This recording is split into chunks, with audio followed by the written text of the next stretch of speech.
দেশ অনুষ্ঠানে আপনারা যারা এই অনুষ্ঠানটি নিয়মিত দেখেন তারা জানেন এই করোনাকালের বিশেষ আয়োজনের কথা, অর্থাৎ যারা আমরা বাইরে যেতে পারছি না, বাইরে যাচ্ছি না, নিয়ম মানছি, তাদের জন্য চিকিৎসা সহযোগিতা দেবার জন্যই এই আয়োজন।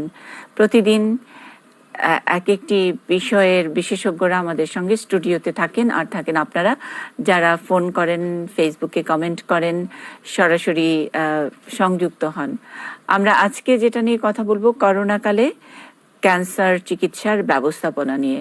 অনেক সময় মনে করি যে ক্যান্সার একটা এমন একটা রোগ, সেটার বোধহয় ইমার্জেন্সি, এবং সব রোগেরই একটা ইমার্জেন্সি আছে, কিন্তু করোনাকালে যারা ক্যান্সার নিয়ে আছেন তারা কিভাবে সেগুলো ম্যানেজ করছেন অথবা করবেন, যারা চিকিৎসকের কাছে যেতে পারবেন না। সেই সব প্রশ্নের উত্তর নিয়ে আমাদের সঙ্গে ডাক্তার আলিয়া শাহনাজ আছেন, ঢাকা মেডিকেল কলেজের ক্যান্সার বিভাগের সহযোগী অধ্যাপক। অনেক অনেক ধন্যবাদ স্যার, আপা, স্বাগত জানাচ্ছি আমাদের এই অনুষ্ঠানে। যেটা দিয়ে শুরু করতে চাই, আমাদের ক্যান্সার নিয়ে তো এক ধরনের ধারণা বা মিথ আছে যে একটা লম্বা সময় ধরে ভোগায়, অন্য মানে পেট ব্যথা মাথা ব্যথার মতন ব্যাপারটা নয়, কিন্তু খুব কষ্টের ব্যাপারটা। আর স্ট্যাটিস্টিক যদি বলি, বাংলাদেশে কেন সারা দুনিয়াতেই ক্যান্সারেই আসলে প্রতিদিন মৃত্যুর হার করোনার মৃত্যুর হারের চেয়েও বেশি সারা দুনিয়ায়। এখন আমরা নিউ ইয়র্কের কথাই ধরি আর ইটালি যোগ বিয়োগ করি না কেন, সব মিলিয়ে দেখা যাবে ক্যান্সারেই আসলে প্রতিদিন গড়ে দেশে বিশ্বে বেশিরভাগ মানুষ মারা যায়।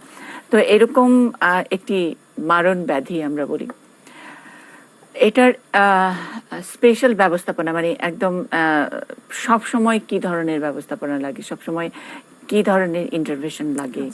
ধন্যবাদ আপনাকে। যদি স্পেশাল ব্যবস্থাপনা বা স্পেশাল সিচুয়েশন যদি বলি, যেমন এই করোনা সিচুয়েশন, সেটা একটা স্পেশাল সিচুয়েশন, কিন্তু এছাড়া যদি অন্য সময় যেটা নর্মাল সিচুয়েশনের কথা আপনি যেটা জিজ্ঞেস করছেন, সেই ক্ষেত্রে প্রথমে আসলে আমাদের এই পেশেন্টগুলো যখন আসে, প্রথমেই আমরা যেটা দেখি সেটা হচ্ছে পেশেন্টের বায়োপসি করা আছে নাকি, অর্থাৎ মাংস পরীক্ষা করা আছে নাকি, অথবা এফএনএসি করা আছে নাকি। অর্থাৎ আমাদেরকে প্রথমেই ডায়াগনোসিস করতে হয় যে আসলেই উনি ক্যান্সারের পেশেন্ট কি না, কারণ ক্যান্সার যে চিকিৎসা, সেই চিকিৎসার কিছু সাইড ইফেক্ট আছে, এবং একজন মানুষকে তো আমি শুধু শুধু ক্যান্সারের ওষুধ, কেমোথেরাপি, রেডিওথেরাপি এগুলো কিন্তু আমি দিতে পারি না। এটা আমার এথিক্সেই বলে যে আমি কোনো মানুষের ক্ষতি তো করতে পারি না। তো সেই ক্ষেত্রে আমাকে প্রথমেই যে জিনিসটা আমরা ইউজুয়ালি যেটা দেখি সেটা হচ্ছে পেশেন্টটা যখন আমাদের কাছে আসে তখন তার ডায়াগনোসিসটা কনফার্ম কিনা, অর্থাৎ তার কিন্তু এবং বিভিন্ন ধরনের ক্যান্সার আছে, হ্যাঁ এভিনিউ আছে, এবং বিভিন্ন ধরনের ক্যান্সার বিভিন্নভাবে তাকে আমরা ডায়াগনোসিস করা হয়। যেমন ধরেন সে আপনি ব্রেস্ট ক্যান্সারের কথাই যদি বলেন, তাহলে সেই ক্ষেত্রে ওনাকে একটা বায়োপসি করতে হবে, হ্যাঁ বায়োপসি করে সেটা আমাকে জানতে হবে যে আসলেই তার কিন্তু স্পেসিফিক হিস্টোলজিটা আসছে কিনা, অর্থাৎ উনি ক্যান্সারের পেশেন্ট কিনা। এটা হলো প্রথম, এইভাবেই প্রথম আউটডোরে আমাদের পেশেন্ট। মানে যদি আমরা বলি যে ব্রেস্ট ক্যান্সার বা অন্যান্য বোন ক্যান্সার বা মাংসপেশির কোথাও ক্যান্সার, সেগুলো একটা, ব্লাড ক্যান্সার আরেকটা। আমরা এই ব্রেস্ট ক্যান্সারের জায়গায় যদি একেবারে স্পেসিফিক জানতে চাই যে আমরা আসলে কিভাবে বুঝবো ব্রেস্ট ক্যান্সার কিনা, মানে সিমটম কি কিছু থাকে, মানে কখন আপনাদের কাছে যাব আমরা এটা নিশ্চিত হতে? জি জি অবশ্যই। যেমন ব্রেস্ট ক্যান্সারের ক্ষেত্রে যদি আমি বলি, হ্যাঁ প্রথমে যে মহিলা যে আসবেন তার কিন্তু আসলে একটা চাকা থাকে, এবং ব্রেস্টের মধ্যে একটা চাকা থাকবে, এবং এই চাকাটা সাধারণত দেখা যায় যে এটা অল্প সময়ের মধ্যেই বড় হয়ে যায়, দ্রুত বড় হয়ে যায়, এবং তবে এটাতে কিন্তু কোনো ব্যথা থাকে না, যদি না এটা খুব লেট স্টেজে যায়। প্রাথমিক অবস্থায় কিন্তু কোনো ব্যথা থাকবে না, এবং রোগী নিজেই এটা ফিল করতে পারবে যখন পেশেন্ট নিজেই যখন তার মানে বিশেষ করে যেটা হয় গোসল করার সময় মানুষ যখন আমরা সাবান ডলি, তখনই কিন্তু একটা ফিলিং, একটা আলাদা একটা চাকা কিন্তু তার ব্রেস্টের মধ্যে সে ফিল করবে। এটা হচ্ছে প্রথমত, যখন তখন ব্রেস্ট ক্যান্সার সচেতনতার নিয়ে একেবারে বারবার করে বলা যে প্রত্যেকটি মেয়ের একটা অবশ্য করণীয় কাজ যে প্রতিদিন একটু চেক করা, এবং এটা একদম আমাদের স্ক্রিনিং প্রসিডিওর আছে আসলে বেসিক্যালি, এবং এই জন্যই আসলে ডায়াগনোসিসটা হচ্ছে যে স্ক্রিনিং প্রসিডিওরটা কিন্তু শুরু করতে হয় একদম পিউবার্টি থেকে, অর্থাৎ যখন একটা মেয়ে সে পিউবার্টিতে যাচ্ছে তখন কিন্তু সে নিজে নিজেই এটা চেক করবে। তারপরে যখন একটু বেশি বড় হবে 20 ইয়ার্স হয়ে যাবে তখন কিন্তু সে ডাক্তারের কাছে যাবে, ডাক্তারের কাছে গিয়ে বছরে একবার ডাক্তারকে সে চেক করালো। তারপর যখন তার 40 বছর হবে তখন থেকে সে কিন্তু ম্যামোগ্রাফি শুরু করবে, 2 বছর পর পর ম্যামোগ্রাফিটা করতে হবে, এবং 50-এর ঊর্ধ্ব যখন হবে তখন কিন্তু 1 বছর পর পর ম্যামোগ্রাফি করতে হবে। So this is the screening procedure. তো স্ক্রিনিং প্রসিজিওর এখন আমাদের যেটা দেশে হচ্ছে সেটা হলো যে আমরা খুব কিন্তু ব্রেস্ট ক্যান্সার অ্যাওয়ারনেসের মান্থটা খুব উদযাপিত করি এবং আমরা সবাইকে কিন্তু জানাই, বারবার আমরা জানাচ্ছি, যার জন্য একটা গোষ্ঠী কিন্তু আমাদের ডেভেলপ করে গেছে যারা এই জিনিসগুলো সম্বন্ধে কিন্তু অ্যাওয়্যার, এবং তারা কিন্তু মনে করে যে হ্যাঁ ঠিক আছে আমার একটু নিজে চেক করা উচিত বা ডাক্তারের কাছে আমার যাওয়া উচিত। প্লাস কিছু কিছু ফ্যামিলিতে কিন্তু ব্রেস্ট ক্যান্সার আছে, সুতরাং যাদের ব্রেস্ট ক্যান্সার আছে সেই ক্ষেত্রে বলা হয় যে ফ্যামিলির যে মেম্বারটার ব্রেস্ট ক্যান্সার হলো, ধরেন সাপোজ ওনার 50 বছর বয়সে বা ধরেন ওনার 40 বছর বয়সে ব্রেস্ট ক্যান্সার হলো, তারও 10 বছর আগে অর্থাৎ 30 বছর বয়সে তার মেয়ে অথবা তার মানে সাধারণত যেটা হয় মা, খালা, ফুপু, মানে ব্লাড কানেক্টেড যারা দাদি, নানি, এদের যদি থাকে তাইলে কিন্তু ওই মহিলার হওয়ার চান্স খুব বেশি থাকে। সো সেই মহিলা কিন্তু তার আক্রান্ত যে আত্মীয় আছে তার 10 বছর আগে থেকে স্ক্রিনিং শুরু করবে।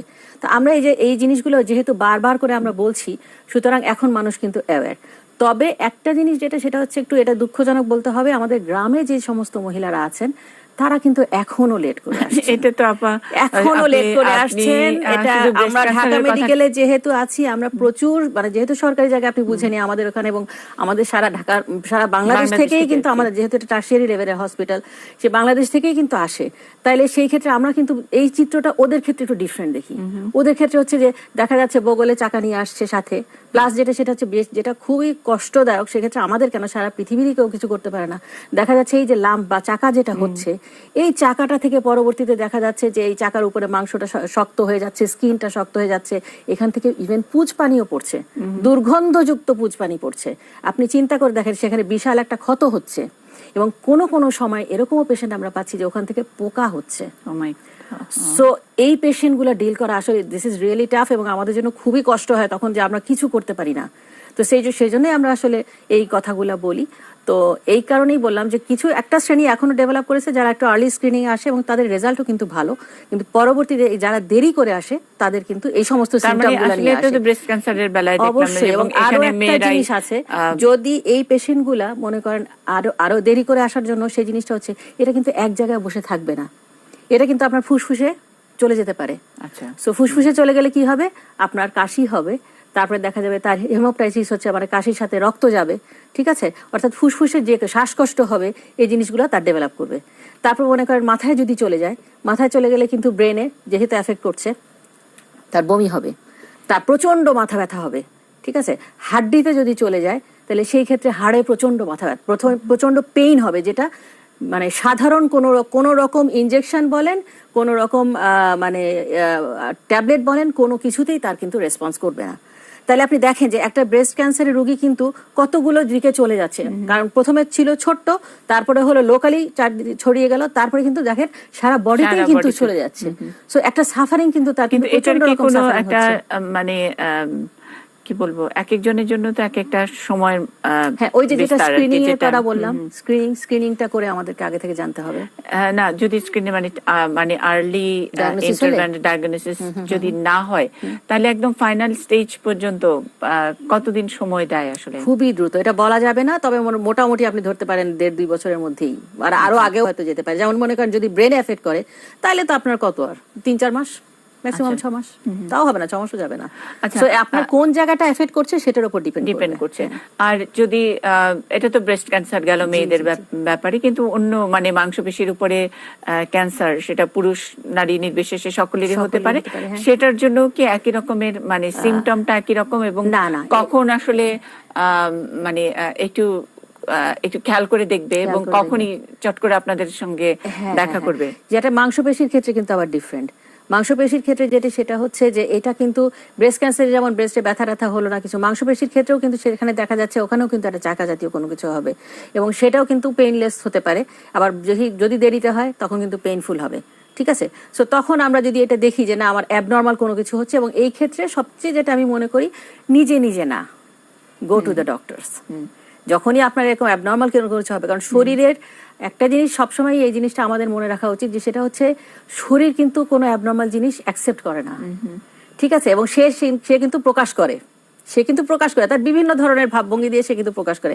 ধরেন একটা কেউ স্মোক করলো বা ড্রিঙ্ক করলো, কিন্তু দেখেন তার কিন্তু শরীরে একটা কিন্তু প্রকাশ কিন্তু হয়েই যাচ্ছে, তার কিন্তু হবে।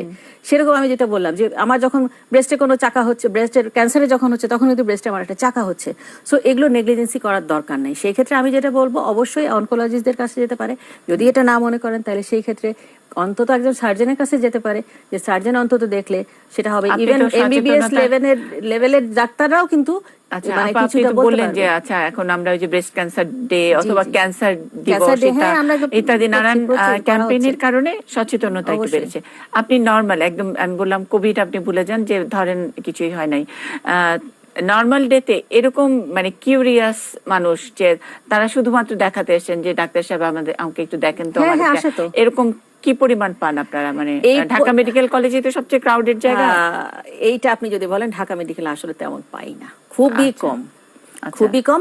তবে হ্যাঁ, যখন আমরা অ্যাওয়ারনেস প্রোগ্রাম করি, আমাদের একটা জিনিস আছে, আমরা যখন অ্যাওয়ারনেস প্রোগ্রাম করি তখন তো আসলে সত্যি কথা বলতে আমরা র্যালি করছি, আমরা কথাবার্তা বলছি, বিভিন্ন জায়গায় দাঁড়িয়ে দাঁড়িয়ে কথা বলি, আউটডোরে দাঁড়িয়ে কথা বলি। আমাদের সাথে আমাদের কিন্তু সম্মানিত ডিরেক্টর স্যার থাকেন, আরো অনেক সিনিয়র প্রফেসর থাকেন, আমাদের ডিপার্টমেন্টে সবাই থাকেন। তো এখন এই জিনিস, একটা জিনিস আমরা পেলাম, সেটা হচ্ছে যে আমাদের ইউনিভার্সিটির মেয়েরা কিন্তু আসে।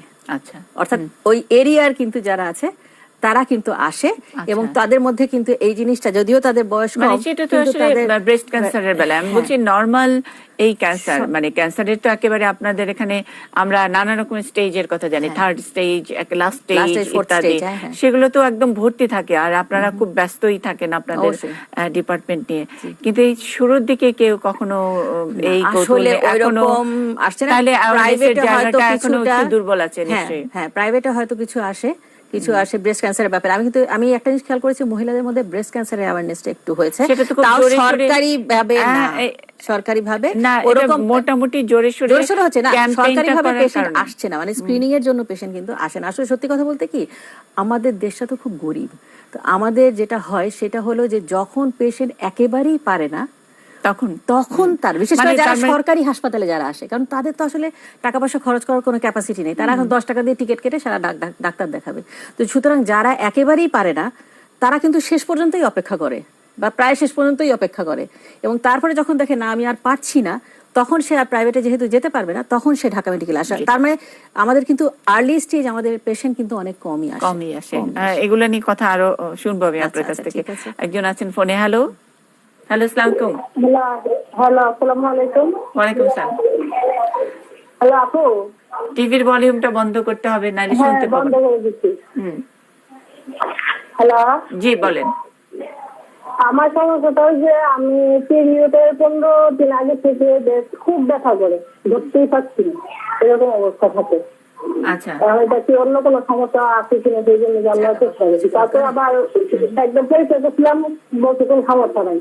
তারপরে আবার এখন 3 বছর খেয়েছিলাম, কমছিল, এখন আবার খুব বাড়ছে। আচ্ছা, আপনি কি বুঝতে পেরেছেন নাকি?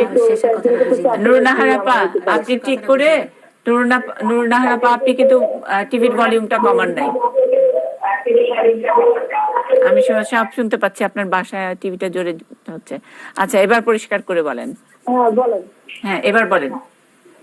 আমার ওই 15 দিন আগে থেকে খুব ব্যথা করে, ধরতে পারি না আর কি। এই 15 দিন আগে থেকে আবার কিছুদিন এক সপ্তাহ মতো ভালো থাকে।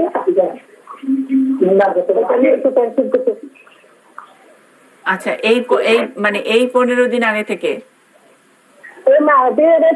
আগে, রাইট, এটা বলেন যে ওই পিরিয়ডের 15 দিন আগে থেকে খুব ব্যথা করে, তারপরে আবার পিরিয়ডের পরে ওটা ঠিক হয়ে যায়।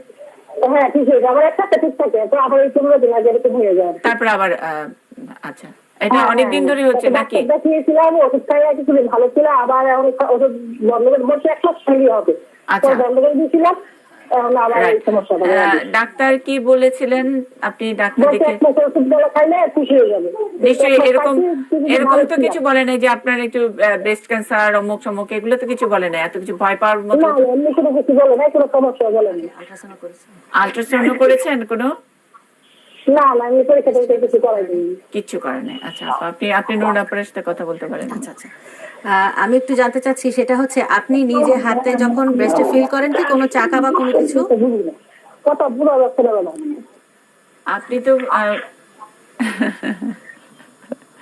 আচ্ছা, আপনি আপনি কি হাতে নিজে কিছু পান, কোনো চাকা কিছু ফিল করেন, না বুঝতে না না, পারেন? এরকম কোনো কিছুই পাই না আমি। এরকম কিছু না। আচ্ছা, এই ক্ষেত্রে আমি বলি, সেটা হলো যে সম্ভবত ওনার যেটা হচ্ছে এটাকে ফাইব্রোসিস্টিক ডিজিজ বলে। এক্ষেত্রে যেটা সেটা হচ্ছে এটা অনেক মহিলারই হতে পারে, এটা অনেক মহিলারই হয় এবং এটা কিন্তু একটা স্বাভাবিক ব্যাপার। এবং এইটা এই জন্যই বললাম কারণ এটা রিলেশন থাকে উইথ মেনস্ট্রুয়েশন, হ্যাঁ, পিরিয়ডের সাথে এটা মেনস্ট্রুয়েশনের সাথে এটা রিলেশন থাকে এবং উনি যেটা বলছেন এরকমই কিন্তু চিত্রটা থাকে। আচ্ছা, হ্যাঁ, মানে এটা এবং এটা মানে কিন্তু অনেক আসলে ক্যান্সার না, বরং ওনার তবে খুশি হওয়া হ্যাঁ উচিত। হ্যাঁ সেটা এটা কিন্তু আসলে ক্যান্সার না, তবে যেটা সেটা আমি বললাম যে জিনিসটা আমার প্রশ্ন ছিল যে সেটা হচ্ছে উনি চাকা বা কোনো কিছু ফিল করছে কিনা, যেহেতু উনি অনেক সময় এটা কি পেশেন্টরা নিজেরাও কিন্তু অনেক সময় বুঝতে পারে না, সেক্ষেত্রে ডাক্তারাই বোঝে এবং ডাক্তার যদি বোঝে আমার মনে হয় ডাক্তার যেটা উনি দেখে দিয়েছেন সেই ক্ষেত্রে উনি ঠিকই দেখেছেন। তবুও আমি মনে করি যে ওনার একটা আল্ট্রাসাউন্ডটা করে নেওয়া উচিত, ব্রেস্টের আল্ট্রাসাউন্ড, 2 ব্রেস্টেরই আল্ট্রাসাউন্ড উইথ অ্যাক্সিলা, এটা করে নেওয়া উচিত।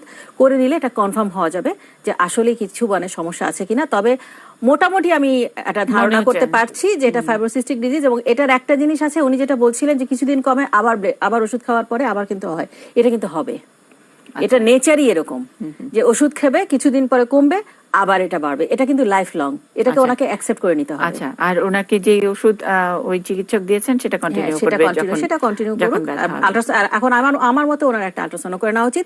তবে এখন যে সিচুয়েশনটা আছে আমাদের সত্যি মানে কোভিড সিচুয়েশনের কথা আমরা যদি মনে করি তাহলে সেই সিচুয়েশনে এটা যেহেতু একটা কুল কেস, যেহেতু কোনো ঝামেলার কিছু নাই, এখন এই মুহূর্তে ওনার আর্জেন্ট কোনো আল্ট্রাসাউন্ড করার দরকার নেই। হ্যাঁ, দরকার নেই। আপা, আমরা একটু এই এখনকার সিচুয়েশন একটু শুনতে চাই। অবশ্যই। ঢাকা মেডিকেল কলেজে আমরা বলছি যে কোভিড হাসপাতাল মানে একটা পাশ তো অলরেডি করে ফেলেছে এবং খুব ক্রাউডেড দেখছি। অবশ্যই।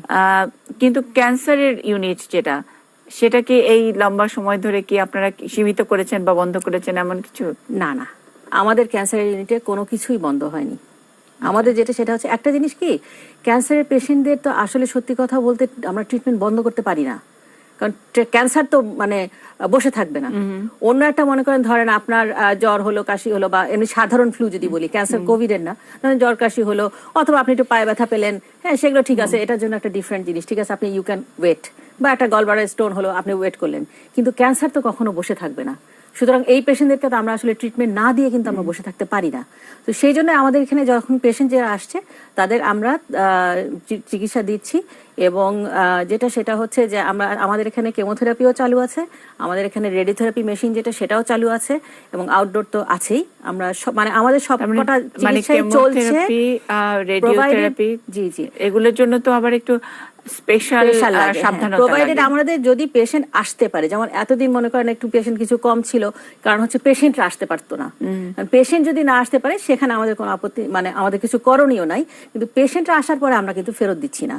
তবে এখানে এই সিচুয়েশনের জন্য আমাদের কিছু স্পেশাল কিছু ইনস্ট্রাকশন আমাদের দেওয়া আছে, যেটা মনে করেন ইন্টারন্যাশনালি দেওয়া আছে, এসমো গাইডলাইন বলেন বা WHO গাইডলাইন বলেন বা আমাদের BSR গাইডলাইন বলেন, সেই হিসাবে কিন্তু আমাদের কিছু দেওয়া আছে। এটা কারণও আছে, এটার কারণ যেটা সেটা বলছি সেটা হলো আমার যখন কোনো একটা ক্যান্সার পেশেন্ট আসে আমাদের প্রথম মাথায় রাখতে হবে যে তারা কিন্তু ইমিউনো কম্প্রোমাইজড, অর্থাৎ তাদের কিন্তু রোগ প্রতিরোধ ক্ষমতা খুবই কম। তো যেই মানুষটার রোগ প্রতিরোধ ক্ষমতা শুরুতেই কম তাকে আমি কেমো দিলাম, রোগ প্রতিরোধ ক্ষমতা আমার আরো কমে গেল। আর যদি সে কোনো কারণে সে কোভিড পেশেন্ট হয় তাহলে তো তাকে আমরা আর মানে তার নর্মাল লাইফে আর ফেরত নিতে পারার সম্ভাবনা খুবই কম হয়ে যায়, তখন আমরা কিন্তু নিতে পারবো না বলেই আমরা বলি। সো এখন যেটা বলা হচ্ছে যে ইন্টারন্যাশনালি সেটা হচ্ছে যে এখন কেমোথেরাপি পেশেন্ট যেগুলো সেগুলো রেগুলার যেগুলো আছে যেগুলোকে না দিলেই না তাদেরকে আপাতত বন্ধ করা, অথবা পেশেন্ট যদি আসে তাইলে ইনজেক্টেবল ফর্মে না দিয়ে আমি মুখে খাওয়ার ট্যাবলেট যেগুলো আছে সেগুলো আমি দেবো। এবং অনেকগুলোই আছে যেগুলো ক্যান্সারগুলোতে আমরা কিন্তু মুখে খাওয়ার ট্যাবলেট দিই এবং মনে করেন ধরেন এক একটা কোর্স দিই, ধরেন আমি তিনটা কোর্স দিলাম, ওনার 3টা কোর্সে ধরেন 3 সপ্তাহ পরপর 3 সপ্তাহ পরপর দিলাম, তো 3 সপ্তাহ পরপর তার একটা ব্লাড টেস্ট করতে হবে। তো সেই ব্লাড টেস্টের জন্য তার ঢাকা মেডিকেল আসার আমার দরকার নেই, সে লোকাল জায়গাতেই সে ব্লাড টেস্ট করবে, লোকালি সে MBBS ডাক্তারকে দেখাবে। তাও যদি সে না পারে তখন সে over telephone they can talk to us, তারা আমাদের টেলিমেডিসিনের মাধ্যমে তারা আমাদের সাথে কথা বলতে পারে। ইভেন আমাদের এখন তো যে যুগ এসছে আমরা তো হোয়াটসঅ্যাপ ভাইবার সবই আছে, সে স্ক্রিনশট নিয়ে ছবি তুলে আমাকে পাঠিয়ে দিতে পারে। তখন আমি হয়তো বললাম যে না ঠিক আছে ওকে, আমার নিজের পেশেন্টগুলো এরকম করছি, যেমন ঠিক আছে অসুবিধা নেই আপনি তাহলে সেকেন্ড কোর্স শুরু করেন, এভাবে 3টা কোর্স উনি দিলেন, তাহলে 3 সপ্তাহ 3 সপ্তাহ 3 সপ্তাহ, তাহলে আপনি দেখেন এই পেশেন্টটা কিন্তু এখানে না আসেই কিন্তু সে বাড়িতে থেকেই সে কিন্তু সে ট্রিটমেন্টটা নিতে পারছে। এবং অনেকগুলো ক্যান্সারই আছে যেগুলোতে কিন্তু আমরা ওরাল থেরাপি আমরা দেই, এবং এই সিচুয়েশন গুলাতে তখন আমরা এভাবেই চালাচ্ছি। আচ্ছা, আর আপা ফোনে আছেন। আচ্ছা, আচ্ছা। হ্যালো, ওয়ালাইকুম। ওয়ালাইকুম সালাম। আমি পিরোজপুর থেকে বলছি আপা। জি বলেন আপা। ওই আমার ওই দুইটা ব্রেস্টে খুব ব্যথা, আর ওই ভিতরে চাকা চাকা তা আমি আলট্রাসাউন্ড করছিলাম। আমার ওই সেপ্টেরি আর কিছু ঔষধ দিছিল 1 মাসের, তো ওতে আমার কমে না, আমার ব্যথাই কমতেছে না। সমস্ত দুইটা ব্রেস্টের ভিতরে ওই ডিমের মতো। ওই একই জিনিস। কতদিন ধরে? মাসিকের সাথে এই 6 মাস। 6 মাস। এটা কি আসলে মাসিকের সঙ্গে কোনো সম্পর্ক আছে আপনি মনে করেন? মাসিকের না, আগে পরে সবসময় থাকে, ব্যথা করে ওনার বয়স সবসময় কত? থাকে। বয়স কত আপনার নাসিমা? আমার বয়স 24 বছর। আচ্ছা, 24 ওনার বছর। ফ্যামিলিতে কারো ব্রেস্ট ক্যান্সার? পরিবারে কার আছে? কারো আছে কি? না না। আচ্ছা, আচ্ছা, ঠিক আছে। আচ্ছা, ঠিক আছে। এখন যেটা সেটা হচ্ছে ওনার চাকাগুলোর মধ্যে কি কোনোটা লাল হয়ে গেছে বা এরকম কিছু আছে? নাসিমা শুনতে পাচ্ছেন? লাল হয়ে গেছে কোনোটা একটু লাল এরকম? হয় না, কিন্তু একটা রগের ভিতরে রক্ত দেখা যায়, যে রক্তটা বুকে ওই রগের ভিতরে রক্ত দেখা যায়। আচ্ছা, আমার যদি মনে হচ্ছে, যদিও এটা ক্যান্সার না, হ্যাঁ, তারপরেও আমার মনে হয় ওনার, যেহেতু উনি যেটা বলছেন যে ওনার রগের ভিতরে রক্ত দেখা যায় বা কিরকম, অর্থাৎ ওনার আমার ওনার নিজের একটু হ্যাঁ, সন্দেহ ওনার নিজের হচ্ছে। যেহেতু সন্দেহ আছে, সেই ক্ষেত্রে উনি লোকাল যে কোনো সার্জনকে বা যদি ক্যান্সার স্পেশালিস্ট থাকে অথবা লোকাল হসপিটালগুলোতে, আমাদের কিন্তু আমি যতটুকু জানি ঢাকার বাইরেও কিন্তু আমাদের কলিগদের সাথে যারা আছেন ক্যান্সার ডিপার্টমেন্টে কথা হচ্ছে, ঢাকার বাইরেও কিন্তু ওনারা ট্রিটমেন্ট দিচ্ছেন। হ্যাঁ হ্যাঁ, ট্রিটমেন্ট দিচ্ছেন, পেশেন্ট দেখছেন। আমাদের এখানে আউটডোর গুলো কিন্তু পুরোপুরি খোলা। সুতরাং উনি এখানে আমার মনে হয় একটু নিতে পারেন, যদিও আমার ধারণা এখানে ওনার এটা মানে ক্যান্সার না। তারপরেও উনি কিছু মেডিকেশনের জন্য হলেও তো যেতে পারেন, ওনার এই সমস্যাটা যেটা ব্যথা পাওয়ার জন্য তো উনি ট্রিটমেন্ট নিতে পারেন। কাছে শুনি নাসিমা, ওখানে যে হাসপাতাল আছে, সদর হাসপাতাল, সেখানে কি ক্যান্সারের বিশেষজ্ঞ আছেন বা সার্জন আছেন? না, ক্যান্সার বিশেষজ্ঞ নাই। সার্জন আছে না? সার্জন আছে তো? সার্জন দেখালেই হবে। তা আমি এখন কি করতে পারি আপা? ওখানে সার্জনকে দেখাতে হবে। আচ্ছা, ওখানে সার্জন আছে না, মানে যারা সার্জারি করে। বিভাগ, যারা অপারেশন হ্যাঁ, তো হসপিটালে 2 দিন আগে গেছি, হেরা বসে না, এখন ডাক্তারে বসে যে করোনার পরে আসেন। আচ্ছা, তাহলে আপার নাম্বার দিয়ে দেবো। হ্যাঁ, আপার নাম্বার দিয়ে দেবো। তাহলে একটু লম্বা সময় আপার সাথে কথা বলে আপনি একটু ব্যবস্থা নিয়ে নিন। হ্যাঁ, আচ্ছা, ক্যান্সার তো না? না না, সেটা তো আপা তো শুনেই বলছেন যে ক্যান্সার মনে হয় না। তারপরে আপনি আপার সঙ্গে সরাসরি কথা বলে নেবেন। হোয়াটসঅ্যাপে ছবি পাঠিয়ে দিতে পারেন। আচ্ছা আচ্ছা, ভালো থাকেন। আমরা যেটা বলছিলাম আপা, যে মুখে খাওয়ার কেমো, এখন এটা হচ্ছে কি, ইন্টারন্যাশনালি এই প্রোটোকলগুলো কিন্তু এখন এসছে। এখন বলা হচ্ছে যে ইনজেক্টেবল ফর্মে, কারণ ইনজেক্টেবল ফর্ম দিতে গেলে ওনাকে কিন্তু হাসপাতালে ভর্তি হতে হবে।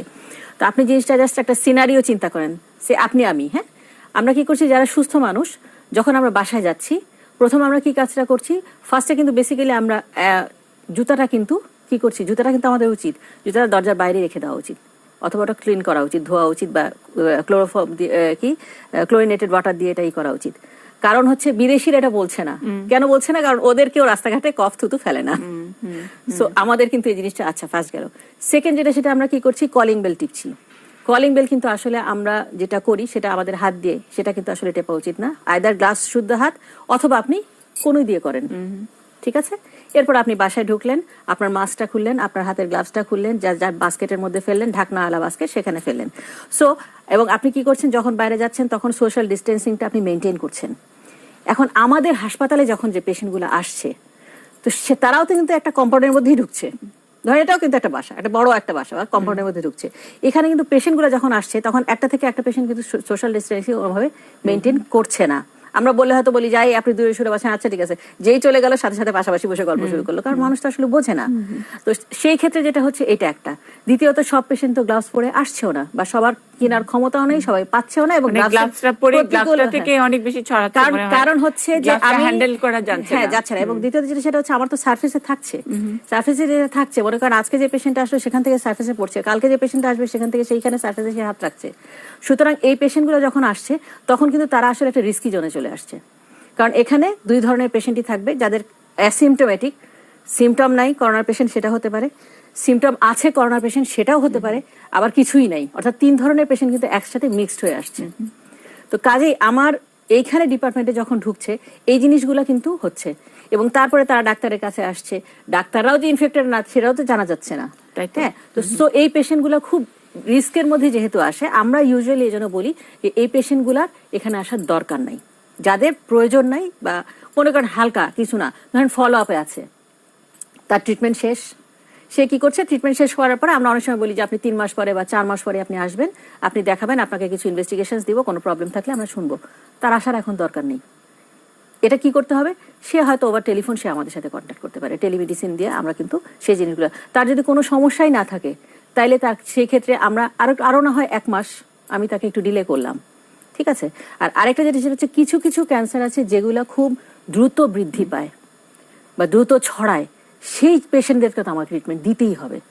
তাহলে এই পেশেন্টগুলোকে আমি কিভাবে ট্রিটমেন্ট দিব, ইন্টারন্যাশনাল প্রোটোকল অনুসারে বলছে যে এই পেশেন্টগুলোকে শুরুতে তুমি আগে দেখো, তোমার ডিপার্টমেন্টে যখন আসবে ওখানে একটা চেক পয়েন্ট রাখো, একটা চেক পয়েন্ট রাখো, সেখানে তোমার একটা স্টাফ বসায় রাখো, যেই স্টাফটা তোমার ট্রেন্ড হবে এবং সে পিপিই পরে থাকবে। আপনারা ঢাকা মেডিকেলে তো তাই করছেন? হ্যাঁ, ঢাকা মেডিকেলে এগুলো আমাদের হচ্ছে, এগুলো যে এটা পিপিই পরে থাকবে, সে কিন্তু এখন ওখানে বাইরে যেটা বলে একটা কোয়েশ্চেনারি দেওয়ার কথা, তা আমাদের এসে একটা প্রশ্ন দিলাম আমরা বা লিখে দিলাম, আপনার কি জ্বর আছে, আপনার কি কাশি আছে, আপনার কোন সত্যি কথা বলে আসলে এখন কথা জিজ্ঞেস করলে কথা জিজ্ঞেস করলেই ভালো। তবে এখানে কিছু পেশেন্ট কিন্তু আমাদের আবার হাইডও করে, সমস্যাটা এখানে যে অনেকে মনে করে হাই হাই আমি এটা বললে আমি তো চিকিৎসা পাবো না, কিন্তু এই জিনিসটা বুঝছে না যে এইটা অবস্থায় সে যদি কেমো নেয় তাহলে কিন্তু সে আর বাঁচতেই পারবে না, বাঁচার সম্ভাবনাই তার অনেক কমে যাবে, কারণ যেহেতু তার ইমিউনিটি একেবারেই কমে যাবে।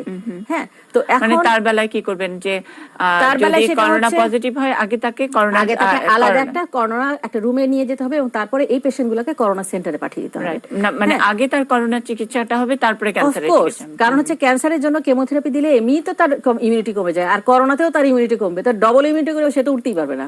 সুতরাং তাকে সেটা হচ্ছে আগে তুমি বাঁচো, তারপরে তুমি ক্যান্সারের চিকিৎসা নাও, কারণ ক্যান্সারটা তোমার তো আছেই, সেটা তো যদি ইমার্জেন্সি হয় মানে পরিসংখ্যান কিন্তু আবার করোনার চেয়ে ক্যান্সার অনেক বেশি ডেঞ্জারাস প্রতিদিন ক্যান্সারের মৃত্যু। কিন্তু সেটা হচ্ছে আমি আপনাকে যেটা বললাম সেটা হচ্ছে যে এটা ডিপেন্ডস আপন ক্যান্সার, যেমন এবং স্টেজ, কোন কোনটা ইমার্জেন্সি থাকলে কিন্তু। একটা ফোন আছে, আমি একটু ফোনে যাব, তার আগে একটু জানি যে ক্যান্সারে যে মারা যায় বা সেটার কি হিসেব আপনারা পান, মানে সেন্ট্রালি কোনো হিসাব আপনারা, মানে দেশে রেজিস্ট্রি আসলে আমাদের এরকম রেজিস্ট্রি নাই, এটা অনেক দিন ধরেই বলা হচ্ছে, এটা চেষ্টাও করা হচ্ছে। আর আপনাদের মানে ঢাকা মেডিকেল কলেজ হাসপাতালে যারা আসেন, অন্তত আপনাদের ওইটা আমাদের ডিপার্টমেন্টে আছে, সেগুলোর আমাদের একটা রেজিস্ট্রি মেইনটেইন করা হয়। হাসপাতালে চিকিৎসাধীন নাই কিন্তু মারা গেছেন, সেগুলোর খবর আমরা সবসময় পাই না, তাহলে আমরা আসলে কিন্তু আসলে পাই না আমরা।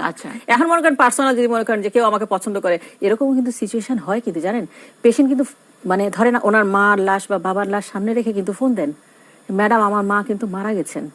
তো এই জিনিসটা কিন্তু হয়, তবে এটা সংখ্যাটা খুব কম। না সেটাই, মানে তাহলে তো এখন তো রিয়েল পিকচার কিন্তু আসলে পাওয়া যায় না। এখন যেমন আমরা এই করোনার হিসেবটা জানছি, করোনায় কেউ মারা গেলে সেটা আইডেন্টিফাই হচ্ছে, কিন্তু কোথায় গ্রামে গঞ্জে কোথায় কে ক্যান্সারে মারা যাচ্ছে প্রতিদিন।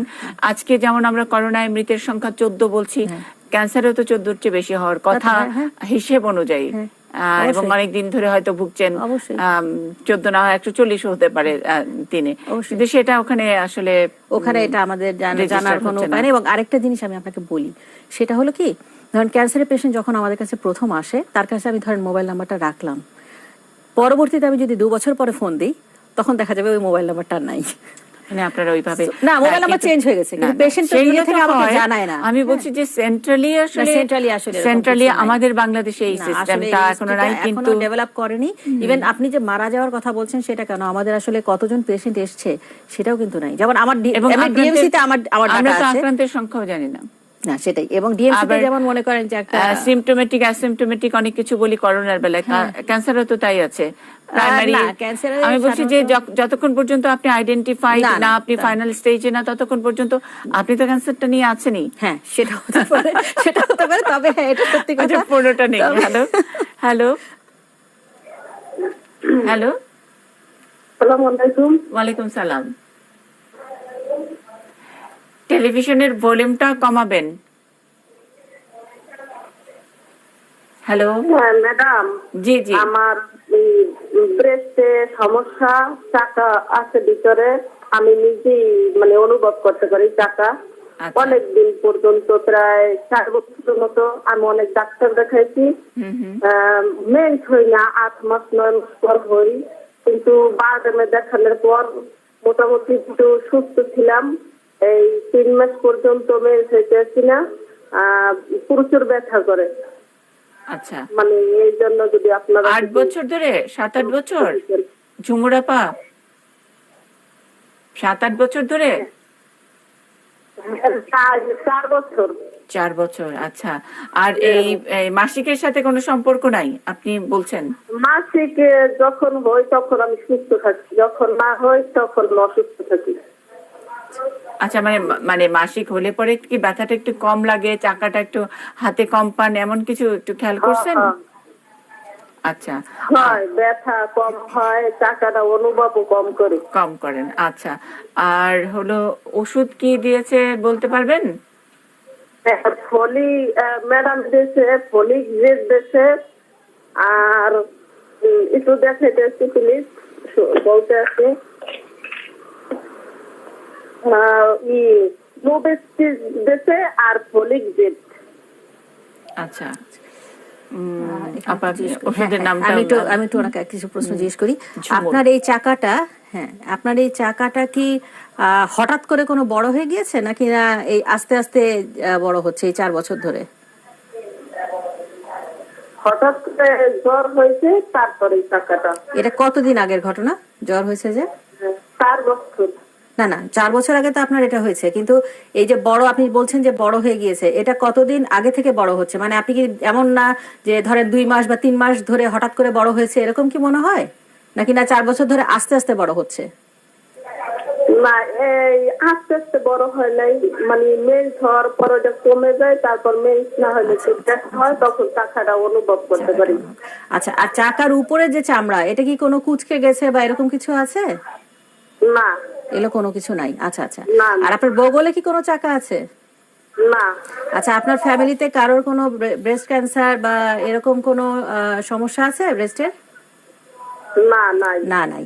আচ্ছা, তারপরেও আমি বলবো আমার মনে হচ্ছে না এটা খুব একটা ঝামেলা, কিন্তু যার কারণ হচ্ছে যে যদি ক্যান্সার হতো তাহলে কিন্তু 4 বছর ধরে এতদিন ধরে ওনার এটা থাকতো না। মানে আপনার ক্যান্সার হলে এটা 6-7 মাসের মধ্যে অনেক আগেই এটা অনেক বড় হয়ে অনেক কিছু হতো। তারপরে অনেক সময় হয় যে ফাইব্রয়েডনোমা বা এগুলো, ফাইব্রয়েডনোমা থেকে খুব কম পার্সেন্টেজ আছে যেখান থেকে ওনার এটা ট্রান্সফার হতে পারে, কিন্তু তারপরেও এটা আমরা নেগলেক্ট করি না সাধারণত। এই জন্য আমি জিজ্ঞেস করলাম যে হঠাৎ করে বড় হয়েছে কিনা। অনেক সময় দেখা যায় অনেক দিন ধরে আছে, হঠাৎ করে বড় হলো। উনি কিন্তু সেটা বলছেন না, উনি বলছেন যে 4 বছর ধরে একই রকম আছে, এবং যেটা হচ্ছে ওনার মেনস্ট্রুয়েশনের সাথে একটা প্রবলেম বা এবং শুধু সবসময় পেইন।